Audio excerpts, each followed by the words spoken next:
اللہ کے محبوب صلی اللہ علیہ وسلم گھر میں تشریف فرما ہے، دروازے پر دستک ہوئی، حضرت ابوبکر صدیق رضی اللہ تعالیٰ عنہ تشریف لائے، اجازت ملی، اندر آ گئے، بیٹھ گئے، گفتگو کرنے لگے۔ تھوڑی دیر گزری، پھر دستک ہوئی، حضرت عمر فاروق رضی اللہ تعالیٰ عنہ تشریف لائے، اجازت ملی، وہ بھی آ کر بیٹھ گئے، گفتگو ہونے لگی۔ کچھ دیر گزر گئی گفتگو ہوتے ہوئے کہ پھر دروازے پر دستک ہوئی تو معلوم کیا کہ حضرت عثمان غنی رضی اللہ تعالیٰ عنہ تشریف لائے۔ آپ کو اجازت ملی، اندر آئے تو اللہ کے محبوب صلی اللہ علیہ وسلم چارپائی پر بیٹھے ہیں، پاؤں سیدھے کیے، پھیلائے۔ جیسے ہی آپ رضی اللہ تعالیٰ عنہ تشریف لائے، آپ نے اپنے پاؤں پر، پنڈلی پر کپڑے کو صحیح کر لیا۔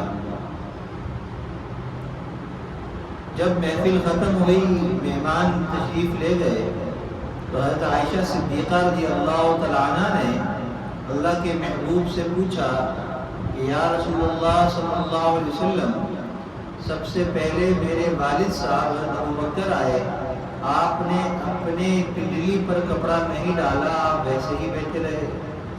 حضرت عمر فاروق رضی اللہ تعالیٰ عنہ تشریف لائے، تب بھی آپ نے اپنے کپڑے کو صحیح نہیں کیا، ویسے ہی بیٹھے رہے۔ یہاں تک کہ عثمان غنی رضی اللہ تعالیٰ عنہ تشریف لے آئے تو آپ نے اپنی پنڈلی پر کپڑے کو صحیح کر لیا۔ کیا وجہ ہے؟ تو اللہ کے محبوب صلی اللہ علیہ وسلم نے فرمایا، کیا میں اس شخص سے حیا نہ کروں جس سے آسمانوں کے فرشتے بھی حیا کرتے ہیں، اور اس شخص سے کیا میں حیا نہ کروں کہ بالکل ایسے ہی جیسے اللہ تعالیٰ مجھ سے حیا فرماتے ہیں تو عثمان غنی سے بھی ایسے ہی حیا فرماتے ہیں۔ تو آپ ایسے باحیا تھے۔ الحیاء شعبۃ من الایمان، حیا ایمان کا شعبہ ہے، حیا ایمان کا شعبہ ہے۔ اذا فاتک الحیاء فافعل ما شئت، جب تجھ میں حیا ختم ہو جائے، فوت ہو جائے تو جو چاہے کر۔ حضرت عثمان غنی رضی اللہ عنہ قبیلے بنو امیہ میں پیدا ہوئے۔ نبی کریم صلی اللہ علیہ وسلم سے عمر میں 6 سال آپ چھوٹے تھے۔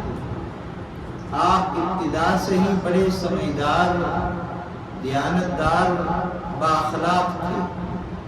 تجارت شروع کی تو سب سے بڑے تاجروں کے اندر آپ کا نام آنے لگا، مالدار ہو گئے، حیا والے بھی تھے، بااخلاق بھی تھے، تو آپ کی تجارت خوب پھیلی اور پھولی۔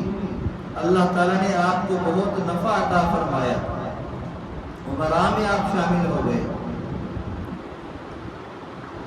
اللہ کے محبوب صلی اللہ علیہ وسلم کے قریبی ساتھیوں میں ہیں، آپ کے رشتے کے اعتبار سے بھی قریبی ہیں، ننیالی رشتے دار آپ بنتے ہیں۔ اللہ کے محبوب صلی اللہ علیہ وسلم کے شجر نسب میں عبد مناف پر جا کر دونوں حضرات کی نسبت خاندانی مل جاتی ہے۔ اللہ کے محبوب صلی اللہ علیہ وسلم نے اپنی بیٹی حضرت رقیہ رضی اللہ تعالیٰ عنہ سے حضرت عثمان غنی رضی اللہ تعالیٰ عنہ کا نکاح فرمایا۔ آپ نے 2 ہجرتیں فرمائیں۔ ابتدا میں مسلمانوں پر جب مشکلات آئیں، پریشانیاں آئیں، تو حضرت عثمان غنی رضی اللہ تعالیٰ عنہ اپنے خاندان سمیت، فیملی سمیت، اور بھی کچھ لوگ آپ کے ہمراہ تھے، آپ نے حبشہ کی طرف ہجرت کی۔ کچھ مہینے، کچھ عرصہ وہاں پر گزارا تو کسی کے ذریعے آپ کو اطلاع ملی کہ مکہ تو فتح ہو گیا۔ تو یہ خبر سن کر خوشی کے ساتھ آپ واپس لوٹ کر مکہ کی طرف آ گئے، لیکن جب یہاں قریب پہنچے تو معلوم ہوا کہ خبر غلط ہے، جھوٹی ہے۔ پھر یہیں پر قیام فرمایا۔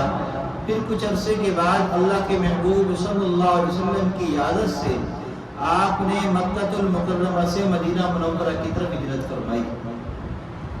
آپ رضی اللہ تعالیٰ عنہ مدینہ منورہ جانے کے بعد بھی ایسے ہی نہیں ہاتھ پر ہاتھ رکھ کر بیٹھ گئے، بلکہ وہاں پر جا کر بھی آپ نے تجارت شروع کی، کیونکہ آپ بااخلاق بھی تھے، باصفات بھی تھے، باکردار بھی تھے، تو جس جگہ جاتے جہاں جاتے آپ کا سکہ جم جاتا اور لوگ آپ کے گرویدہ ہو جاتے، یہاں تک کہ مدینہ منورہ کے اندر بھی آپ کی تجارت خوب چلی اور لوگوں میں آپ کو بڑا نام ہوا۔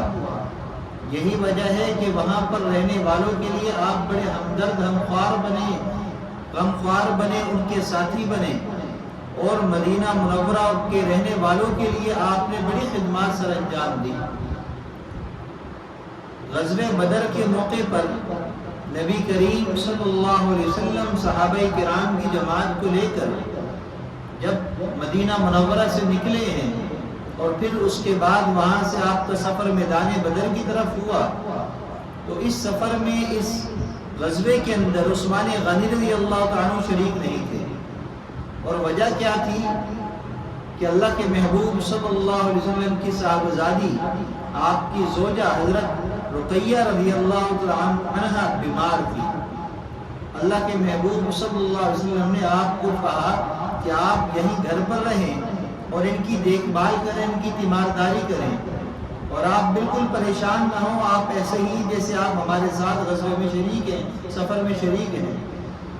آپ کو وہیں پر آپ نے چھوڑ دیا، یہاں تک کہ جب مسلمان غزوہ بدر سے فارغ ہو کر مال غنیمت سمیٹ کر مدینہ منورہ میں داخل ہوئے ہیں، تو کیا دیکھتے ہیں کہ حضرت عثمان غنی رضی اللہ تعالیٰ عنہ حضرت رقیہ رضی اللہ عنہ کی وفات کے بعد ان کو دفنا کر قبر سے فارغ ہو کر گھر تشریف لا رہے ہیں۔ تو گویا کہ ادھر میدان بدر سے صحابہ کرام مدینہ منورہ پہنچے ہیں اور حضرت رقیہ رضی اللہ عنہ کا انتقال ہو گیا اور ان کی تدفین بھی ہو گئی۔ اللہ کے محبوب صلی اللہ علیہ وسلم کو خبر ملی، آپ بھی بڑے غمگین ہوئے۔ آپ نے فرمایا کہ عثمان پریشان نہ ہو، آپ غزوے میں ہمارے ساتھ شریک رہے، اسی لیے مال غنیمت میں آپ کو حصہ ملے گا، اور غنیمت میں سے حضرت عثمان غنی رضی اللہ تعالیٰ کو بھی اس میں سے حصہ دیا گیا۔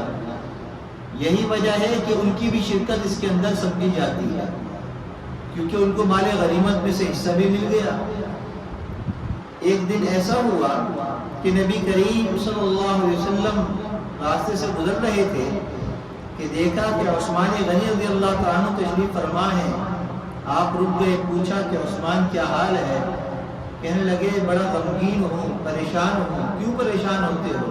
فرمایا کہ میں اس بات پر پریشان ہوں کہ میری زوجہ حضرت رقیہ کا انتقال ہو گیا، اور اس کی وجہ سے خاندان نبوت سے جو میری نسبت جڑی ہوئی تھی وہ ختم ہو گئی، میں اس پر بڑا غمگین ہوں۔ نبی کریم صلی اللہ علیہ وسلم نے فرمایا کہ عثمان غمگین نہ ہو، اللہ تعالیٰ کے حکم سے میں ام کلثوم کا نکاح آپ سے کرتا ہوں، تاکہ آپ کے یہ غم بھی ختم ہو جائے، آپ خوش ہو جائیں اور آپ کی نسبت بھی قائم ہو جائے۔ تو عثمان غنی رضی اللہ تعالیٰ خوش ہو گئے، زندگی گزرتی رہی، یہاں تک کہ ایک وقت ایسا بھی آیا کہ حضرت ام کلثوم رضی اللہ عنہ کا بھی انتقال ہو گیا۔ اس موقع پر نبی کریم صلی اللہ علیہ وسلم نے یوں فرمایا کہ اگر میری 40 بھی بیٹیاں ہوتی تو میں یکے بعد دیگرے عثمان کے نکاح میں دیتا رہتا۔ ایسی آپ کی نسبت تھی، ایسی آپ سے محبت تھی۔ نبی کریم صلی اللہ علیہ وسلم کو آپ سے بے انتہا محبت تھی، اس لیے کہ آپ بڑے باحیا بھی تھے، آپ شریف بھی تھے، بااخلاق بھی تھے، دیانتدار بھی تھے، امانت دار بھی تھے۔ تو یہ وہ ساری صفات ہیں جو اللہ کے محبوب کی پسندیدہ ہیں، اور اللہ کے ہاں ان صفات کی وجہ سے انسان بھی پسندیدہ بن جاتا ہے، اعلیٰ صفات کی وجہ سے اللہ کے ہاں بھی مقرب بن جاتا ہے۔ سن 9 ہجری میں غزوہ تبوک ہوا، مشکل وقت تھا، مسلمان تکلیف میں تھے، شدید گرمی پڑی ہوئی تھی، اور اس وقت سفر میں نکلنا بڑا مشکل کام تھا۔ کئی وجوہات تھی، ایک وجہ یہ تھی کہ فصل پکی ہوئی ہے، گرمی کا موسم ہے، کھجوروں کا شہر ہے مدینہ منورہ، اور کھجور جو ہے وہ گرمی میں پکتی ہے، اس کو اتارنا ہوتا ہے، اور پکنے کے بعد اگر نہ اتارا جائے تو وہ خراب ہونے شروع ہو جاتی ہے۔ اب اگر مدینہ منورہ میں نہ ٹھہرے اور سفر پر نکل جائیں تو پھر پیچھے کھجوریں خراب ہو جائیں گی درخت پر لگے اور اتنا وقت نہیں ہے کہ یہاں پر رکا جائے، تو سفر پر نکلنا ہے، اعلان جہاد ہو چکا ہے۔ اللہ کے محبوب صلی اللہ علیہ وسلم نے تبوک کی طرف، یہ پہلا ایسا غزوہ ہے کہ جس میں اللہ کے محبوب صلی اللہ علیہ وسلم نے سفر بھی بتلایا اور جگہ بھی بتلائی کہ ہمیں کہاں پر جانا ہے اور کس کام سے جانا ہے۔ ساری تعیین آپ نے پہلے ہی کر لی اور مسلمانوں کو تیاری کا حکم دے دیا، اور ساتھ ساتھ یہ اعلان بھی کر دیا کہ مال کی بڑی قلت ہے، کمی ہے، اس لیے سفر کے لیے مال کی بڑی ضرورت ہے، زاد راہ کی ضرورت ہے، سامان جہاد کی ضرورت ہے، اونٹ گھوڑوں تلواروں تیروں کی ضرورت ہے، لہذا مسلمان جو صاحب حیثیت ہیں وہ اس میں حصہ ملائیں اور بڑھ چڑھ کر اس کے اندر اپنے آپ کو پیش کریں۔ یہی وہ موقع ہے کہ جس موقع پر ابو بکر صدیق اور عمر فاروق رضی اللہ تعالیٰ عنہ نے اپنے گھر کا مال لا کر اللہ کے محبوب صلی اللہ علیہ وسلم کے سامنے جمع کرایا تھا، تو اس موقع پر حضرت عثمان غنی رضی اللہ تعالیٰ عنہ کی طرف سے اب مال جمع ہو رہا ہے، لیکن اتنا نہیں ہے کہ جو بہت زیادہ ہو یا سب کے لیے کافی ہو جائے یا کچھ آسانی کا راستہ نظر آنے لگے۔ آپ تھوڑے پریشان ہیں اس معاملے میں۔ عثمان غنی رضی اللہ تعالیٰ عنہ تشریف لائے، 1000 اونٹ آپ نے اس سفر جہاد کے لیے، غزوہ تبوک کے سفر کے لیے آپ نے پیش کیے، 70 گھوڑے، 1000 سونے کے دینار۔ یہ اتنا مال تھا کہ اس کو سن کر دیکھ کر نبی کریم صلی اللہ علیہ وسلم مسکرا اٹھے، آپ خوش ہو گئے، اور آپ کے لیے آپ رضی اللہ عنہ آپ نے دعا دی۔ کیا دی؟ دعا دی۔ اللہ کے محبوب صلی اللہ علیہ وسلم ایسے بااخلاق تھے کہ کسی کے برا کہنے پر بھی آپ اس کو برا نہیں کہتے تھے، کسی کے پریشان کرنے پر بھی آپ اس کو پریشان نہیں کرتے تھے، یہاں تک کہ کوئی آپ کی حق تلفی کرتا یا کچھ کہتا تو آپ اس کو معاف کر دیا کرتے۔ یہی وجہ ہے کہ ایک سفر کے موقع پر دوپہر کے وقت سستانے کے لیے، آرام کے لیے ایک درخت کے نیچے آپ لیٹ گئے، آنکھ لگ گئی، ایک کافر وہاں پر آ گیا اور اس نے دیکھا کہ آپ سو رہے ہیں اور آپ کی تلوار درخت پر ایک لکڑی پر لٹکی ہوئی ہے۔ اس نے دبے قدم وہاں پر آ کر تلوار اتار لی، اور جیسے ہی تلوار اس نے نکال کر ہاتھ میں پکڑی ہے، آپ کی آنکھ کھل گئی، آپ کی آنکھ کھلی، آپ کھڑے ہوئے، تو وہ آگے سے کہنے لگا کہ اب آپ کو مجھ سے کون بچائے گا؟ آپ خاموش رہے، آپ نے کہا اللہ۔ جیسے ہی کہا اللہ کہنے کا دبدبا اور روب اس پر ایسا پڑا کہ اس کے ہاتھ کانپنے لگے، تلوار چھوٹ گئی۔ آپ نے تلوار اٹھائی، آپ نے کہا کہ اب تجھے مجھ سے کون بچائے گا؟ فوراً رحم کی بھیک مانگنے لگا، معافی مانگنے لگا۔ تو اس موقع پر جو آپ کی جان لینے کے لیے تلوار لے کر کھڑا تھا، جب وہ نہتا ہوا اور آپ کے ہاتھ میں تلوار آ گئی، تو آپ نے اس سے بدلہ لینے کی بجائے، اس کو سزا دینے کی بجائے کہا کہ میں نے تجھے اللہ کے لیے معاف کیا۔ تو آپ کی یہ صفات تھی۔ ایسی صفات والے انسان جو کائنات میں افضل ترین ہستی ہے، کبھی کوئی ایسا موقع نہیں آیا، لیکن ایک مرتبہ ایسا ہوا کہ ایک جنازہ لایا گیا آپ کے سامنے، آپ نے وہ جنازہ پڑھنے سے انکار کر دیا۔ صحابہ کرام حیران ہوئے، یا رسول اللہ صلی اللہ علیہ وسلم ایسی کیا بات ہے کہ آپ اس کے جنازہ پڑھنے سے انکار کر رہے ہیں، منع کر رہے ہیں؟ آپ نے فرمایا کہ یہ شخص عثمان سے بغض رکھتا ہے، اور جو عثمان سے بغض رکھتا ہے وہ اللہ کے ہاں مبغوض ہو جاتا ہے، لہذا عثمان سے جو بغض رکھتا ہے اس کا ہم جنازہ بھی نہیں پڑھائیں گے۔ تو عثمان غنی رضی اللہ تعالیٰ عنہ سے آپ کو بے انتہا محبت، بے انتہا محبت۔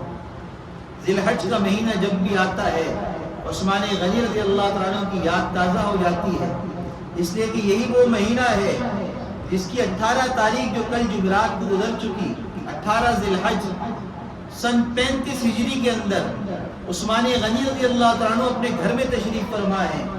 صبح کے وقت جب بیدار ہوئے تو آپ نے اپنے گھر والوں سے کہا کہ میں نے رات کو خواب دیکھا ہے، اور خواب آپ روزے کی حالت میں ہیں، اور کہتے ہیں میں خواب دیکھ رہا ہوں نبی کریم صلی اللہ علیہ وسلم تشریف فرما ہے، آپ کے ساتھ آپ کے دونوں ساتھی حضرت ابوبکر عمر فاروق بھی تشریف فرما ہے، اور مجھے دیکھ کر آپ مسکرائے اور فرمایا کہ عثمان آج روزہ آپ ہمارے ساتھ افطار کریں گے۔ تو اپنے گھر والوں کو یہ خواب سنا کر کہنے لگے کہ آج میری شہادت کا وقت ہے، آج مجھے شہید کر دیا جائے گا۔